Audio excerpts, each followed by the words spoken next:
আনুশা বিশ্বনাথ টেলিভিশনের অন্যতম জনপ্রিয় একজন অভিনেত্রী। তাকে প্রথমবারের মতো জল থই থই ভালোবাসা ধারাবাহিকে প্রধান চরিত্রে অভিনয় করতে দেখা গিয়েছিল। তবে এর আগে বেশ কয়েকটি জনপ্রিয় সিনেমা এবং ওয়েব সিরিজে দেখা গিয়েছিল তাকে। প্রথমবারের মতো ধারাবাহিকে অভিনয় করে বেশ জনপ্রিয়তা লাভ করেন তিনি। তবে জল থই থই ভালোবাসা তুমুল জনপ্রিয়তা লাভ করলেও হঠাৎ করেই ধারাবাহিকটি বন্ধ করে দেয় চ্যানেল। অল্প কয়েকদিন হলো ধারাবাহিকটি বন্ধ হয়ে গিয়েছে। এবার আবারও নতুন রূপে ফিরছে অনুষা বিশ্বনাথ। তবে কোনো বাংলা ধারাবাহিকে নয়, আসছে নতুন ছবি হেমন্তের অপরাহ্ন। এই ছবিতে প্রধান চরিত্রে দেখা যাবে তাকে।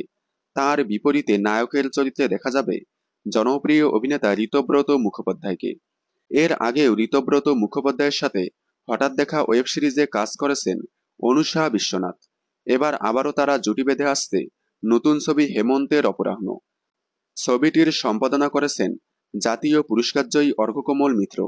আপনারা তো তার এই নতুন ছবিটি দেখার জন্য কতটা এক্সাইটেড কমেন্টে জানাবেন। বিনোদন জগতের সকল আপডেট সবার আগে পেতে চ্যানেলটি সাবস্ক্রাইব করে পাশে থাকা বেল আইকনে ক্লিক করে রাখুন। ধন্যবাদ।